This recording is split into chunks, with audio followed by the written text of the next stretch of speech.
Hello everyone, Brian Hassan here, joined by Matt Nettleton, going live here on a Tuesday. We're just doing these lives minimum once a week, lives that we're just doing on a specific topic but keeping short to around the 10-minute or under mark. And today we are touching on collective trauma and the current social divide that's going on. Right now around the world, especially where myself and Matt are from in Australia and in Melbourne. Obviously, a lot of division has been happening, especially over the last 6 months or so. One side of the argument and the other, to get the vaccine, to not get the vaccine. Should it be mandated? Should it not be mandated? Is it effective? Is it not? Today, we want to not talk about which side of the argument is wrong or right. Because in a lot of mine and Matt's teachings, it's really letting go of that duality of wrong and right, and seeing things at a much more deeper level. So today we want to talk about the overall survival physiology that is playing out, and it's always been playing out throughout human time, individually and collectively, but it's being highlighted with what's happening in the collective at the minute. So Matt, did you maybe want to touch on the yes or no of the debate, but what it means on a much deeper level? It's interesting because it's actually the same underlying drivers that causes any divide and any argument, and it's based on opinion and belief systems. I wrote a little blog or an article on the vax versus anti-vax divide that's happening like a few weeks ago, and like, if we look at the belief systems on both sides of the divide, and this is the way I always see things, it's sort of like a deconstruction. I try to see what's underneath, and that, and I don't like the term anti-vax because it's turned into like segregation and really shaming people. But people who are vaccine hesitant, they might have beliefs that the government aren't safe. They don't trust pharmaceutical industries. Some more extreme belief systems might be, on the level of like New World Order and global domination and those sort of conspiracy theories. Even the term conspiracy theorist has really become like, it's almost like a racist slur, you know. And so, like, this side has certain belief systems, and their experience throughout their life has given them those belief systems.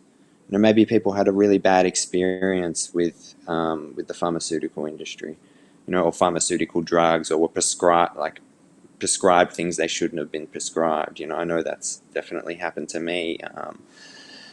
Maybe people are aware that the pharmaceutical industry, have had to pay billions of dollars for spreading misinformation and all that. So these entities, the government and all of that, feel very unsafe. They don't feel trustworthy.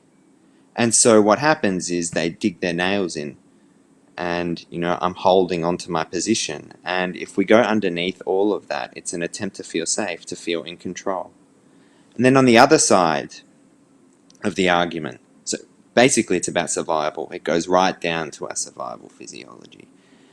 And on the other side of the argument, people, it's a global pandemic. We've got a social responsibility. It's the only way. Everyone's sick of being in lockdown. It's the only way we're going to get out of lockdown. If you don't get it, then, you're this, that, blah, blah, blah. So they've got all these beliefs and conditioning, and they trust the science, and, they trust the government. They trust the chief medical officer. They trust the World Health Organization, and they probably had a lot of experiences that have given them that belief that they're trustworthy. So we've got this belief system and this belief system at odds with each other. And on this side, it's an attempt to feel safe. So they dig their claws in, and then this side of the divide then becomes a threat to my safety. And for these people, this side becomes a threat to my safety. And what happens? Part of my brain gets shut down. I drop into the more survival primal areas of the brain because my whole system goes into threat mode. There's a threat. This virus, it's microscopic, and my body doesn't know that it's a virus. It just knows that there's threat. It can't tell the difference. It can't use that sort of, that level of intelligence. And so my frontal cortex gets shut down, and I move into my survival part of the brain. And then what happens is I lose rationality. I start acting irrational. I start getting aggressive because I feel under siege. And this is happening on both sides, and like it's a great example because it's the same human driver that we see, in arguments between partners, in every area of life, basically. And it's survival it starts running the show. We feel under threat. And so we dig our nails in, hold on to our position, and the other person becomes the danger.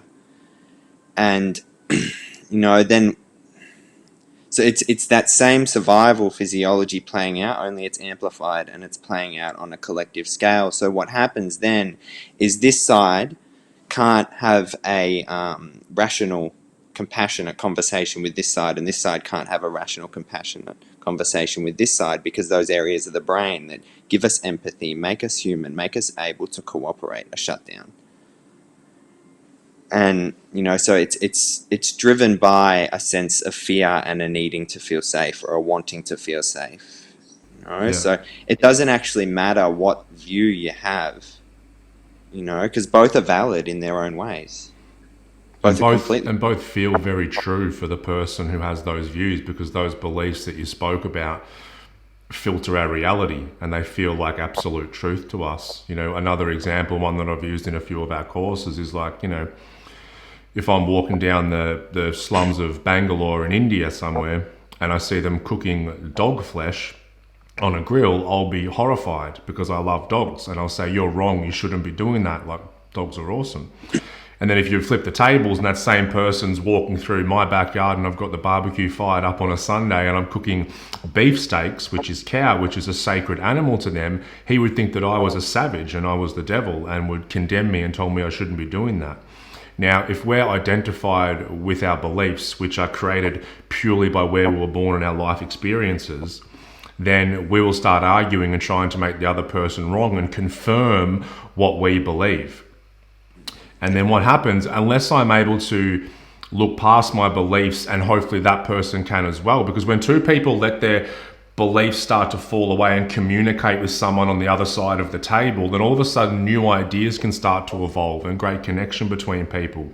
But like Matt said, as soon as we move out of that prefrontal cortex into the limbic and the cerebellum, these very old parts of the brain, all rationality is gone, and we just want to attack that other side, and we want to make them more wrong because we feel like they're wrong, but now we need to confirm that they're wrong. And that leads whatever side we're on to go on a research to try and confirm what we already know, which is called cognitive confirmation bias, which is actually a cognitive distortion. And so what happens, this issue that was a little bit heightened gets more and more and more and more, till eventually both sides are completely attacking each other. And this is so true in the current situation that we're in, because we have had freedoms taken away and people want those freedoms back. And that's such an important topic, I think, to talk about freedom, because all human beings value freedom.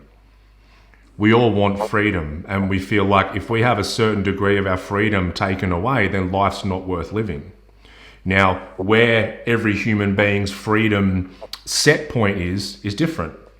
Okay, so some people, their freedom, they're happy to be, in a lockdown for a period of time, to wait till a certain percentage of people have been vaccinated to be let out again, and that's okay based on their idea of freedom. And that idea of freedom kind of comes from our conditioning as well as the belief systems. Whereas someone else says, look, if I'm going to be forced to take this medical intervention, that's too much of my freedom take away, and that's not a life that I want to lead. So it's like different freedom set points. Does that make sense, Matt? Yeah, it does. And like, people feel cornered. And when you feel cornered, you instantly go into survival. You can't actually stop it. It's something that happens to you on a physiological level. So, the people with in the protests who are getting aggressive, they feel cornered.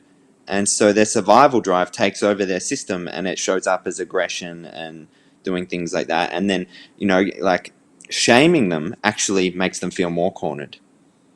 And this is why, we really need a trauma-informed media. We need a trauma-informed... Good luck with that. Yeah.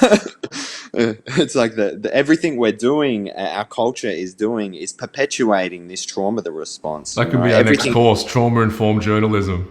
Yeah. Yeah, good luck with that, true.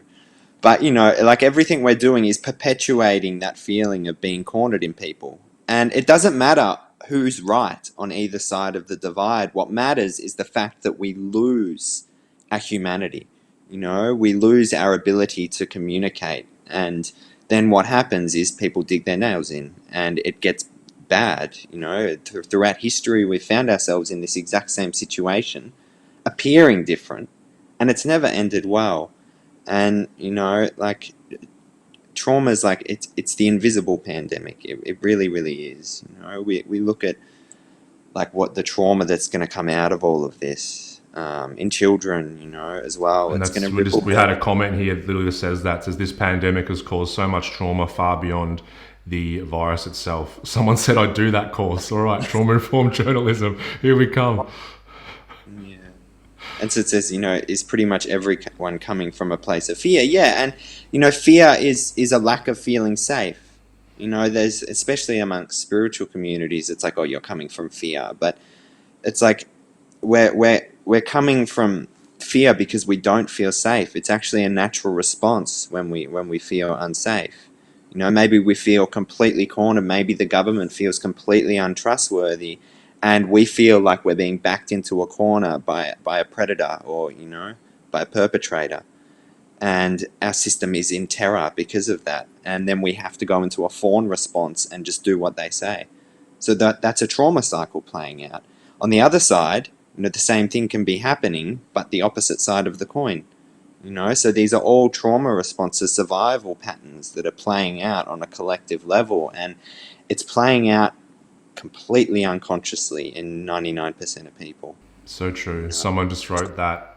I love that we're even now having these conversations. Yes, me too. It feels like a step in the right direction, And like Matt was saying, like, as human beings, we all have a desire for safety, and that desire becomes greater the more fear that we're in. And that's why people get very irrational, because the more my fear is heightened, the more I desperately want that safety. And if that means yelling at someone and telling them to put on their mask or take off their mask or whatever it is, if I think that'll give me a sense of safety at some point, then I'll do it. Even the good example is kind of the police, who have got quite a bad rap at the minute. And a lot of people like, they're useless, we don't need them, blah, blah, blah. Guess what? If someone's trying to get into your house at 2 a.m. in the morning and you see the police sirens, thank God. Right? All because we want to feel safe. And in one instance, the police can be a terrible thing that we hate. In one instance, they're our source of safety. So it's be very aware of that with what's going on. So yeah, exactly. At one point in the day, the police could feel horribly unsafe.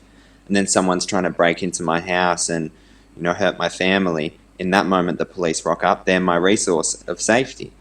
So it all depends on the situation and our belief systems regarding that situation. And it comes back to Carl Jung's quote: "Until you make the unconscious conscious, it will direct your life, and you will call it fate." Yeah. I'll say it again. I always say it twice. Until you make what's unconscious conscious, it will direct your life, and you will call it fate. And so all of this is playing out on such an unconscious level. It's just like robots. Like, if I was to put people's belief systems and programs and conditioning on a hard drive and stick it in a robot, that robot would live out their day, and have the same opinions, views, and the same reactions. So we're living from a place of automatic reactivity. And this is what happens when we drop down here. We can't actually consciously choose what we're doing. It's just, it happens to us, so to speak. And so what we're doing by having this conversation is trying to make this part of us conscious. And because then we might be able to sit down and have an actual conversation. Connect with people who even have different beliefs to us and realize that, hey, that's just me living a different life. They were just conditioned with different beliefs to me, and that's okay. Because Ram Dass quote I heard recently, it's like we're all on an escalator heading back home, and we don't want to spend the time on that escalator fighting with one another. We ideally want to be having discussions, even if we disagree, and connecting and hugging and all that beautiful stuff that is being human. Yeah, it's, all wars are started over a difference of opinion. And these are just opinions. Nothing's absolute fact. To this side, the anti-vaccine hesitant side, the science that they're looking at is absolute fact to them. To the other side, the science they're looking at is absolute fact to them. But it's like saying, the waves on the ocean move because of the wind. It's like, well, this is where science sort of falls short for me, because it doesn't cover the 1,000 trillion other things that make the waves move. It's a There's so many reductionist point of factors. view. Yeah, yeah, exactly. And it's like, well, I can see the truth in both sides. When you're not caught on a viewpoint, it's like the division and the opposite opinion and view doesn't have to feel threatening. It doesn't have to make that division, and that division is far more dangerous than anything else, in my opinion. Absolutely. Absolutely. So that is 15 minutes. Went longer today, Matt. Thank you, everyone that was watching. It's a really important topic to talk about in this time. If you're watching the replay later on, put hashtag replay and ask us a question if something pops up. And yeah, keep an eye out for the trauma-informed journalism coming to your screen soon.